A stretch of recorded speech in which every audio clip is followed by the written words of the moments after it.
bisa melakukan ini padaku? Setelah semua yang kita lalui, kamu mengkhianatiku dengannya. Aku bisa jelaskan. Teganya suamiku, yang katanya dinas luar kota. Namun kenyataannya, ia justru bersenang-senang di hotel bersama gundiknya. Namaku Dena, kali ini perjalanan dari Jakarta ke Surabaya terasa lebih panjang dari biasanya, meskipun hanya 2 jam. Di tangan kiriku, sebuah kotak merah berisi jam tangan vintage yang kuburu selama 6 bulan terasa dingin. Hadiah untuk Romi, merayakan ulang tahun pernikahan kami yang kelima. Romi, suamiku, bilang dia ada dinas luar kota di Surabaya selama 2 minggu untuk urusan proyek kantornya. Aku berbohong kepadanya. Aku bilang aku harus lembur di kantor startup tempatku bekerja sebagai PR. Sebaliknya, aku mengambil cuti diam-diam. Kejutan ulang tahun pernikahan ini adalah upaya terakhirku untuk menghangatkan kembali pernikahan, yang terasa dingin sejak 6 bulan terakhir.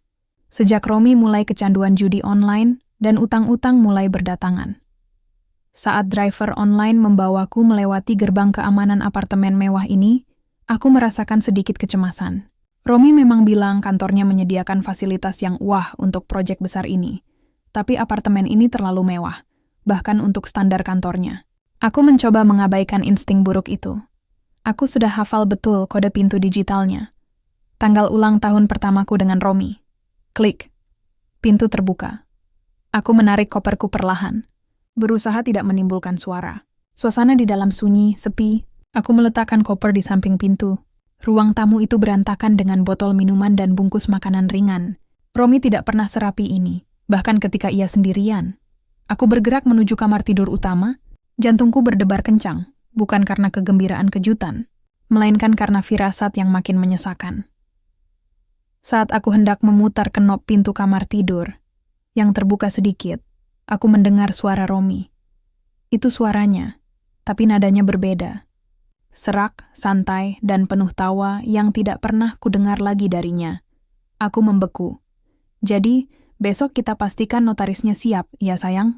Romi tertawa. Sayang, siapa? Aku menempelkan telingaku ke celah pintu. Aku mengenali suara perempuan itu. Sinta Laksmi. Ia adalah anak dari Wirya Adikusumo, investor, yang sering Romi sebutkan dalam beberapa bulan terakhir. Investor yang ternyata adalah seorang lintah darat kelas kakap. Tentu Romi, Papa sudah atur semua. Begitu semua aset terjual dan polis itu cair, utangmu beres. Kita bisa honeymoon ke Bali, meninggalkan semua keruwetan ini, jawab Sinta. Suaranya manja dan penuh dominasi. Aku merasa kakiku lemas. Utang Romi padanya tidak main-main. 2 miliar, katanya, untuk investasi yang gagal. Aku tidak pernah tahu utang itu terkait dengan Sinta. Dan Bali? Meninggalkan keruwetan apa? Saat itu Romi mengucapkan kalimat yang menghancurkan seluruh dinding pertahananku. Kalimat yang membuat darahku serasa membeku dan jantungku berhenti berdetak. Terima kasih sayang. Polis asuransi Dena adalah satu-satunya jalan lunas. Kalau dia kecelakaan atau hilang, semua beres. Aku sudah ubah ahli warisnya, jadi kita hanya tinggal menunggu waktu. 5 tahun bersamaku, dia pasti tidak akan curiga. Dena, itu namaku. Napas Romi terdengar berat, seperti beban besar yang baru saja ia lepaskan. Suara Sinta terdengar lagi. Ya ampun Romi, kau benar-benar tega. Tapi ya sudahlah. Uang memang segalanya kan? Mereka bukan hanya berselingkuh. Mereka berencana membunuhku. Demi uang asuransi jiwa yang sudah ia ubah ahli warisnya, tanpa sepengetahuanku. Demi melunasi utangnya. Romi tidak hanya ingin aku pergi, ia ingin aku mati. Air mata tidak turun. Aku terlalu kaget, terlalu hancur, terlalu marah untuk menangis. Aku mundur perlahan, sehati-hati mungkin, seolah lantai apartemen itu terbuat dari kaca tipis. Aku membiarkan koperku tergeletak di dekat pintu. Aku tidak butuh apapun dari tempat ini. Di atas meja konsol dekat pintu, ada 1 set kunci apartemen yang digantung Romi. Aku meraih kunci itu. Itu adalah satu-satunya aset yang kusita saat ini. Aku mengambil pena dan selembar post-it kecil dari tasku. Dengan tangan gemetar, aku menulis beberapa kata. Itu bukan surat perpisahan. Itu adalah proklamasi perang senyap. Di bawah pintu kamar tidur, aku menyelipkan catatan itu. Tepat di bawah celah, agar Romi bisa melihatnya ketika mereka keluar. Aku kembali ke lobi apartemen. Jantungku berdetak sangat kencang hingga terasa sakit di telinga. Setelah menjauh dari gedung, aku berhenti di pinggir jalan. Aku mengeluarkan ponselku. Ada 1 orang yang bisa kupercaya untuk menghilang bersamaku. Aku menelepon Ratih, sahabatku, seorang jurnalis investigasi yang cerdik. Tih, aku di Surabaya. Tolong jemput aku segera. Aku mau menghilang. Anggap saja Dena sudah mati, seperti yang Romi inginkan. Sambil menunggu Ratih, aku melihat kembali post-it yang kutinggalkan untuk Romi. Tulisannya singkat, dingin, dan final. Aku dengar semuanya. Permainanmu selesai, Romi. Aku membuang cincin pernikahan kami ke selokan terdekat. Bunyi pelung yang pelan itu terasa seperti palu godam yang memukul kenangan 5 tahun. Pengkhianatan ini tidak akan meruntuhkanku. Ini akan menjadikanku senjata. Romi ingin aku mati untuk uangnya. Baik, aku akan memberinya kematian. Kematian finansial dan kehancuran moral dengan memanfaatkan situasi yang ia ciptakan. Rencana balas dendam ini baru saja dimulai. Ratih tiba di Surabaya hanya beberapa jam setelah teleponku yang singkat dan penuh tekanan. Dia tidak banyak bertanya, hanya memelukku erat di stasiun kereta yang ramai, seolah dia tahu bahwa kata-kata hanya akan merusak dinding rapuh yang kubangun. Kita pergi. Sekarang, katanya pelan. Kami menuju sebuah rumah singgah milik kerabatnya di pinggiran Jakarta. Tempat itu tersembunyi, jauh dari hiruk-pikuk kota. Di sana, aku menghabiskan 3 hari pertama dalam keadaan hampir katatonik. Aku tidak menangis. Aku hanya merasa mati rasa. Romi menginginkan kematianku, dan entah bagaimana, sebagian dari diriku memang sudah mati. Ratih, dengan naluri jurnalistiknya yang tajam, memaksaku untuk makan dan menceritakan semuanya, dari awal hingga pengkhianatan di apartemen Surabaya. Kita harus manfaatkan kebodohan Romi, Ratih berkata. Matanya menyala. Dia pikir kamu hilang atau mati. Dia akan melakukan drama sedih di media sosial, tapi diam-diam dia akan bergerak untuk klaim asuransimu. Itu adalah kelemahan terbesarnya. Dan benar saja, di akun media sosialnya, Romi menjadi suami paling berduka se-Indonesia. Foto-foto selfie dengan wajah lesu, caption meratap tentang kehilangan separuh jiwa. Aku hanya bisa menertawakannya sinis. Dia bahkan tidak repot-repot mencari koperku yang tergeletak di depan pintu apartemen. Setelah seminggu di persembunyian, kemarahan akhirnya menggantikan mati rasa. Aku sadar, jika aku muncul sekarang, Romi dan Sinta akan menghapus jejak mereka. Aku harus bermain sesuai skenario yang Romi buat. Aku harus tetap menjadi hantu. Aku butuh pengacara, Tih. Seseorang yang kejam, tapi punya integritas, pintaku. Ratih tersenyum miring. Aku tahu orang yang tepat. Dia bukan pengacara perceraian biasa. Namanya Raditya Ananta, panggil saja Radit. Dia ahli litigasi dan investigasi. Dia bisa membuat Romi bertekuk lutut dan Wirya Adikusumo ketar-ketir. Pertemuan pertamaku dengan Radit terasa seperti sesi interogasi. Dia pria tinggi, berwajah dingin, dengan mata tajam yang seolah menembus kedalaman traumaku. Aku menceritakan semua detailnya. Dari utang judi online Romi hingga kalimat mematikan di Surabaya. Radit menyimak tanpa ekspresi, mencatat poin-poin penting. Ketika aku selesai, dia hanya berkata, niat membunuh tidak langsung. Kita bisa gunakan itu. Tapi buktinya hanya rekaman samar, dan post-it yang saya tinggalkan, ujarku pesimis. Radit menyandarkan punggungnya. Nyonya Dena, kejahatan finansial selalu meninggalkan jejak. Romi tidak hanya berselingkuh, dia merampok Anda. Itu yang akan kita buktikan. 3 minggu berikutnya, Radit dan Ratih bekerja dalam sinkronisasi yang mengerikan. Ratih menggunakan koneksi jurnalisnya untuk mendapatkan informasi, sementara Radit menggunakan jalur hukum untuk membuka dokumen. Hasil penyelidikan mereka datang seperti serangkaian pukulan ke perutku. Pinjaman bank fiktif. Romi memalsukan tanda tanganku untuk mengambil pinjaman bank senilai 2 miliar, menjaminkan apartemen dan mobil kami. Uang itu menguap untuk judi online dan gaya hidup mewah bersama Sinta. Penjualan aset warisan. Romi menjual tanah warisan ibuku di Bandung. Ia mendapatkan 800 juta, lagi-lagi dengan tanda tangan palsu. Uangnya habis tak bersisa. Polis asuransi jiwa. Romi mencantumkan dirinya sebagai ahli waris tunggal di polis asuransi jiwaku, dan dia mencoba menaikkan nilai klaimnya sebulan sebelum aku menghilang. Ini menegaskan motif di balik keinginannya agar aku mati. Aku merasa mual membaca semua dokumen itu. Romi bukan lagi suamiku. Dia adalah kriminal berdarah dingin yang menikahi harta dan nyawaku. Ada satu hal lagi, Nyonya Dena, kata Radit suatu sore, ekspresinya sedikit melunak. Saya menemukan ada 2 polis asuransi jiwa atas nama Anda. Aku terdiam. 2? Saya hanya tahu yang itu. Tepat. Polis yang pertama, yang ahli warisnya Romi adalah yang Anda tahu. Polis kedua, Anda membuatnya sendiri setahun lalu dengan ahli waris sebuah yayasan sosial anak yatim. Nilainya lebih kecil, tapi aktif. Romi sama sekali tidak tahu tentang ini. Rasa lega bercampur haru membanjiri dadaku. Entah mengapa, instingku setahun lalu sudah menyiapkan jalan keluar moral ini. Aku tidak sepenuhnya bodoh. Polis kedua ini adalah kartu truf moral kita, ujar Radit. Romi berpikir dia tahu segalanya. Kita akan biarkan dia berpikir dia menang sampai saat yang tepat. Kami duduk bersama di rumah singgah. Di depanku terhampar tumpukan bukti kejahatan Romi, salinan rekening bank yang dikuras, dan surat-surat palsu yang mencantumkan namaku. Apa langkah selanjutnya, Radit? Tanyaku, kini suaraku terdengar kuat, bukan lagi suara korban. Radit menyeringai tipis. Pertama kalinya aku melihatnya melakukannya. Kita mulai perang ini. Romi ingin Anda menghilang? Baik. Kita akan membuat Romi menghilang dari dunia Anda, selamanya. Pertama, kita bekukan semua akses Romi ke uang. Aku mengangguk. Kebencianku berubah menjadi energi yang dingin dan fokus. Romi telah membuatku menjadi hantu.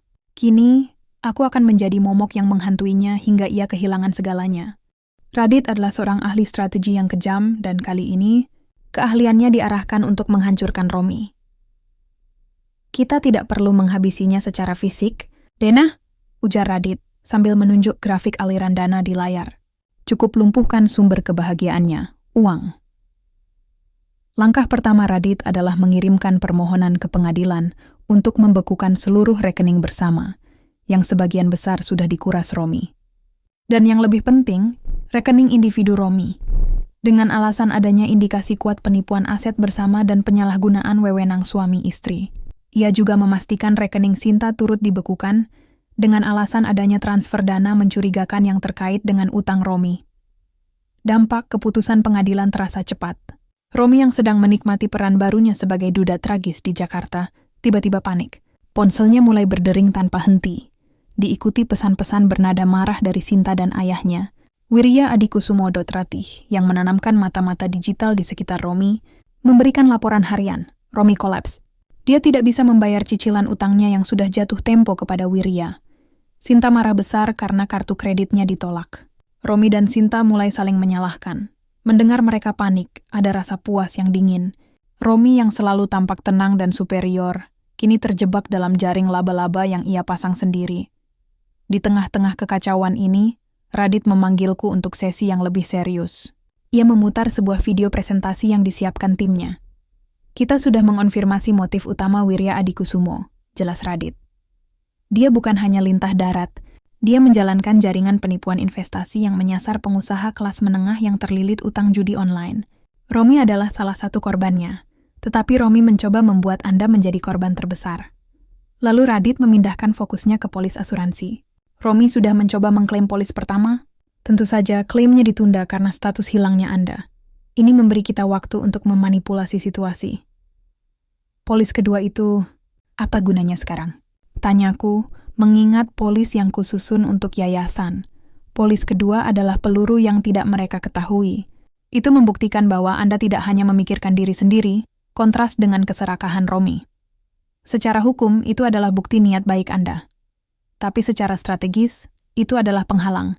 Jika Romi berhasil membuktikan Anda meninggal dan mencoba mengklaim polis pertama, kita bisa menendangnya dengan polis kedua, Radit menjelaskan misteri itu.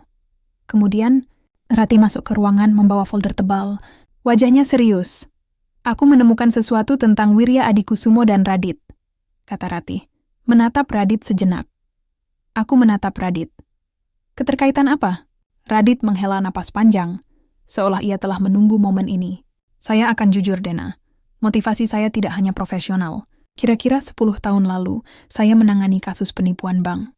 Klien saya, seorang pengusaha muda, kehilangan seluruh usahanya. Pelakunya adalah Wirya Adikusumo. Wirya lolos dari jerat hukum saat itu karena kekurangan bukti dan manipulasi hukum. Misteri lain terpecahkan. Radit bukan hanya pengacara. Dia adalah pemburu yang menantikan kesempatan ini selama 1 dekade.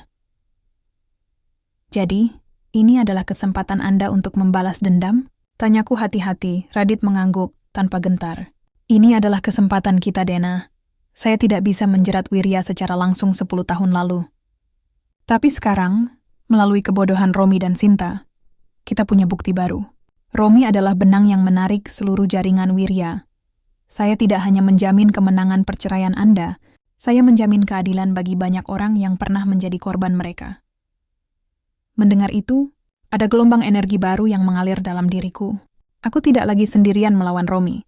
Aku didukung oleh seorang profesional brilian yang memiliki agenda yang lebih besar daripada sekadar kasus perceraian. Pengkhianatan Romi secara tidak sengaja telah mengaktifkan kekuatan keadilan yang lebih besar. Lalu apa langkah selanjutnya?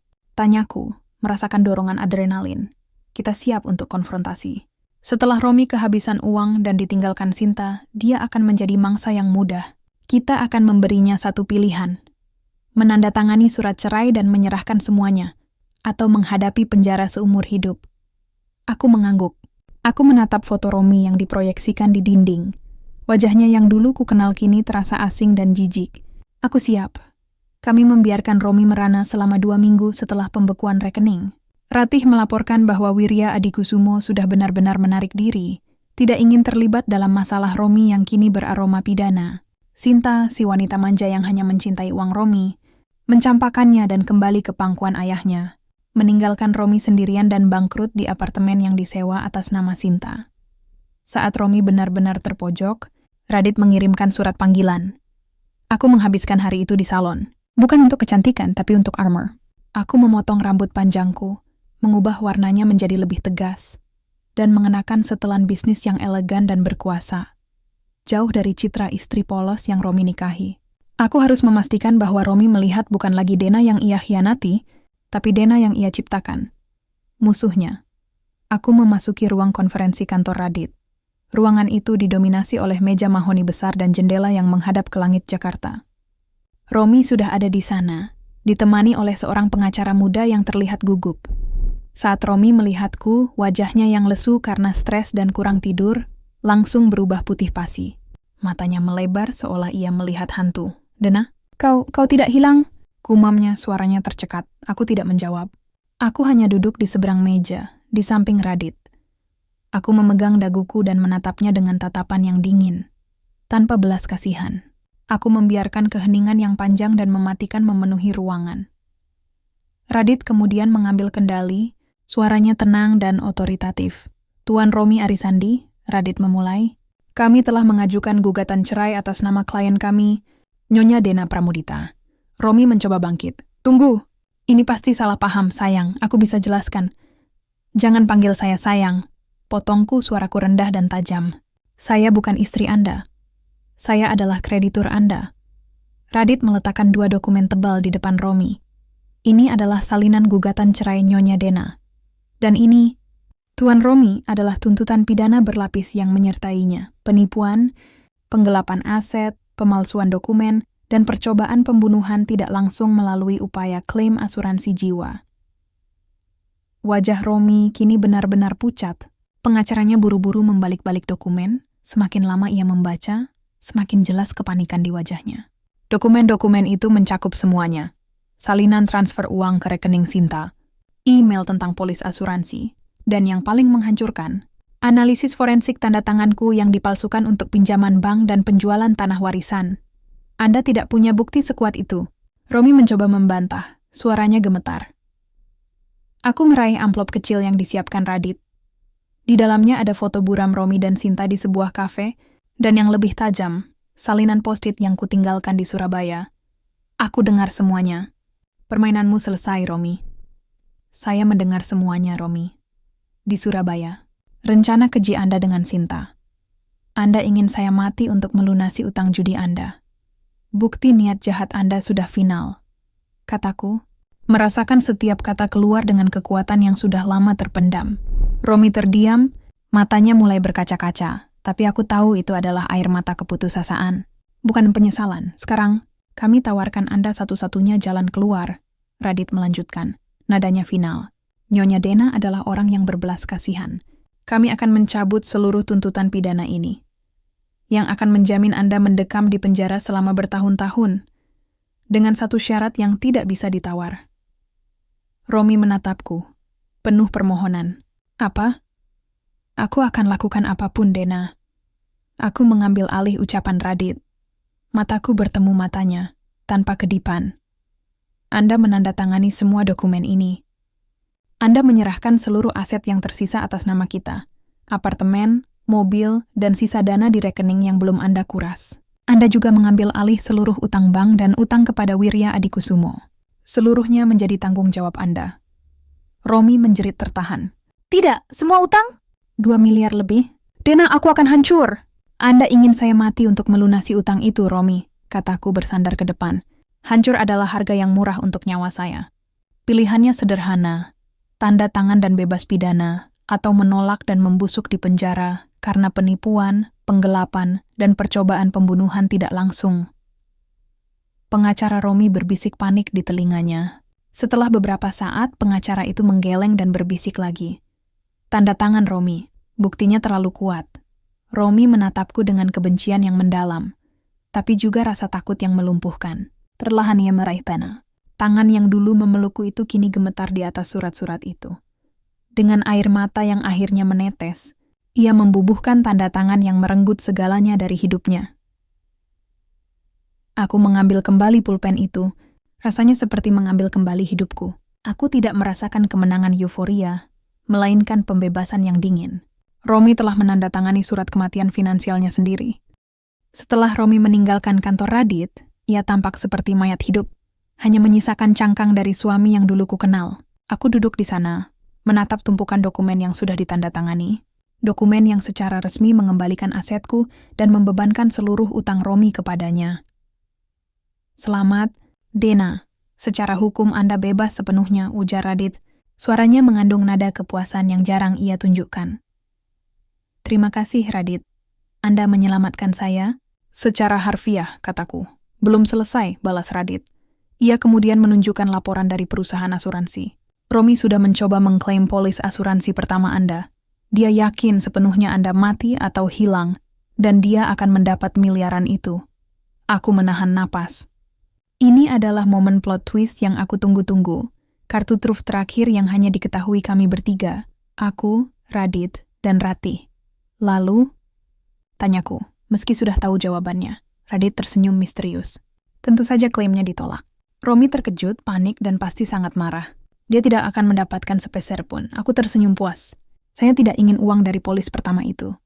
Saya hanya ingin dia tidak mendapatkannya. Kami sudah mengantisipasi hal itu sejak awal. Jelas, Radit. Beberapa hari sebelum konfrontasi, kami melakukan prosedur pembatalan polis pertama yang ahli warisnya Romi dengan alasan pengajuan klaim cacat administrasi. Pada saat yang sama, kami mengaktifkan sepenuhnya polis kedua, yang ahli warisnya Yayasan Anak Yatim. Polis kedua, polis yang kususun setahun lalu tanpa sadar, menjadi penyelamat moral dan penutup rahasia dari skema Romi. Jadi, uang itu akan tetap cair? Tanyaku. Akan cair, tapi masuk ke rekening yayasan yang Anda tunjuk. Romi tidak tahu itu. Dia berpikir klaimnya ditolak karena status Anda. Dia tidak akan pernah tahu bahwa dia tidak hanya kehilangan istri dan hartanya, tapi juga kehilangan harapan terakhirnya untuk uang, kata Radit. Ini adalah kemenangan ganda. Anda bebas finansial, dan Romi kehilangan uang yang ia bunuh Anda demi mendapatkannya. Aku merasa lega yang luar biasa. Itu bukan sekadar balas dendam. Itu adalah penebusan. Keesokan harinya aku bertemu Ratih. Dia memiliki berita yang lebih besar dan lebih serius. Operasi besar sedang berjalan, bisik Ratih, yang kini bersemangat seperti jurnalis yang mencium bau berita besar. Operasi apa? Wirya Adikusumo. Ayah Sinta. Radit benar-benar serius dengan balas dendamnya, Ratih menjelaskan. Radit menggunakan semua bukti yang kita kumpulkan untuk kasus Romi. Bukti transaksi ilegal, aliran dana judi online, dan pemalsuan aset untuk menjerat Wirya. Ternyata Romi, dalam kepanikan dan keputusasaannya saat kami memblokir semua akunnya, telah menghubungi Wirya berkali-kali, memohon uang, dan secara tidak sengaja merekam detail-detail kotor tentang jaringan penipuan dan lintah darat Wirya. Radit tidak hanya mencabut tuntutan pidana Romi sesuai kesepakatan cerai, dia menyerahkan seluruh bukti tentang Wirya ke Satgas Anti Pencucian Uang dan Penipuan Korporasi. Romi hanyalah pion kecil, Dena. Wirya adalah raja yang diincar Radit sejak lama, Ratih menyimpulkan. Aku terdiam, menyadari betapa jauhnya dampak pengkhianatan Romi ini. Romi yang serakah, dalam upayanya untuk mendapatkan uang dari kematianku, malah membuka pintu kehancuran bagi Wirya Adikusumo yang bertanggung jawab atas kehancuran banyak orang, termasuk klien Radit di masa lalu. Jadi, Romi telah membuat keadilan terwujud, aku bergumam. Ya, keadilan universal, Ratih mengangguk. Ini bukan lagi tentang perceraian. Ini adalah tentang membersihkan nama Anda dan membersihkan kotoran di masyarakat. Romi tidak hanya kehilangan segalanya, dia juga mengorbankan Wirya dan Sinta. Aku merasakan beban di pundakku terangkat. Aku tidak perlu lagi berpikir untuk membalas Romi secara pribadi. Karma telah mengambil alih kendali. Romi, yang tadinya mengira dia akan mendapatkan kekayaan dari kematianku, kini malah bertanggung jawab atas penangkapan mentor utangnya dan kehancuran selingkuhannya. Aku tersenyum. Senyum yang tulus, bukan senyum sinis lagi. Perjalanan untuk menjadi Dena yang baru telah dimulai. Aku kini memiliki asetku kembali, aku bebas, dan aku membawa keadilan yang lebih besar. 1 tahun telah berlalu sejak pertemuan dramatis di kantor Radit. Jakarta terasa lebih cerah, seolah beban tebal yang menaungi kehidupanku telah terangkat. Aku kini adalah Dena yang baru. Aku menggunakan sisa dana dari rekening yang berhasil diselamatkan Radit, ditambah modal dari penjualan aset yang berhasil kuperoleh kembali, untuk membuka perusahaan konsultan public relations sendiri. Pramudita & Co, kantor kecilku, yang dulunya adalah apartemen Romi dan aku, kini menjadi butik konsultasi yang sukses dan bergaya minimalis. Aku tidak hanya mendapatkan kembali asetku, aku melipat gandakannya dengan kerja keras dan integritas. Aku tidak lagi berkencan, tetapi hubunganku dengan Radit berkembang menjadi persahabatan profesional yang saling menghormati. Kami sering bertemu, membahas perkembangan kasus Wirya Adikusumo. Pagi itu, Rati datang ke kantorku, membawa secangkir kopi dan senyum licik. Aku punya laporan terakhir dari lapangan. Nyonya besar, katanya menjatuhkan diri di sofa beludruku. Aku tertawa. Aku tahu apa yang akan Ratih ceritakan. Nasib Romi, Sinta, dan ayahnya. Mulai dari yang paling besar, pintaku, Wirya Adikusumo. Sudah divonis 10 tahun penjara karena penipuan, penggelapan, dan pencucian uang. Kasus ini menjadi headline nasional selama berminggu-minggu, berkat bocoran dari sumberku yang juga dibantu Radit, jelas Ratih, bangga. Itu adalah kemenangan besar. Bukan hanya untukku dan Radit, tetapi untuk masyarakat yang muak dengan koruptor kerah putih. Lalu bagaimana dengan Ratu Utang, Sinta? Ratih terkekeh. Sinta, dia drop out dari universitasnya. Semua aset ayahnya dibekukan. Dia kini tinggal di rumah kontrakan sempit di pinggiran. Dia mencoba flexing di media sosial, tapi fotonya selalu sama. Makanan murahan, dan keluhan tentang kesialan nasib dan utang bank yang ditinggalkan ayahnya. Aku menggeleng. Sinta mendapatkan apa yang ia tanam. Ia hidup dalam kemewahan hasil kejahatan, dan kemewahan itu kini direbut kembali oleh keadilan. Terakhir adalah Romi. Romi adalah yang paling tragis menurutku, ujar Ratih. Raut wajahnya berubah serius. Dia benar-benar bangkrut total. Tidak ada yang mau mempekerjakannya setelah semua skandal finansialnya terkuak, meski tanpa tuntutan pidana. Terakhir ku dengar, dia menjadi debt collector lepas untuk pinjaman online ilegal. Aku tersentak. Romi, yang menghancurkan hidupku demi melunasi utangnya, kini bekerja sebagai penagih utang, tenggelam dalam lubang utang orang lain. Ironi yang luar biasa, keadilan karmik yang paling unik. Romi dikutuk untuk terus hidup di lingkaran setan yang ia ciptakan. Bagaimana kehidupannya? Tanyaku. Buruk. Dia hidup di kontrakan kumuh, berganti-ganti pekerjaan kasar, dan selalu mengeluh tentang Sinta yang meninggalkannya. Dia masih percaya dia korban, Ratih menyimpulkan. Aku tidak merasakan kebencian lagi, hanya belas kasihan yang kering. Pria yang ingin aku mati kini hidup sengsara tanpa harapan, sementara aku hidup bergelimang kemerdekaan dan kesuksesan yang kubangun sendiri. Aku meraih ponselku. Di galeri lama, masih ada satu foto yang tersisa dari album pernikahan kami. Foto cincin pernikahan yang kulemparkan ke selokan di Surabaya. Aku menatapnya sejenak, mengingat rasa sakit yang menusuk. Kemudian, aku menghapus foto itu. Klik kenangan Romi, penderitaanku, dan semua kebusukan itu kini benar-benar terhapus. Romi ingin Dena mati? Romi mendapatkan keinginannya. Dena yang lama, yang naif dan polos, sudah mati di Surabaya. Aku menatap pantulan diriku di jendela. Wanita yang kulihat adalah pengusaha yang sukses, mandiri, dan paling penting, bebas. Aku telah memenangkan perang, tidak hanya melawan Romi, tetapi juga melawan kebodohanku sendiri. Kopi yang enak, Tih, kataku sambil tersenyum, bangkit menuju papan visiku. Sekarang mari kita diskusikan klien baru. Aku tidak punya waktu untuk mengingat masa lalu. Aku sudah sepenuhnya melangkah maju, meninggalkan bayangan pengkhianatan Romi jauh di belakang.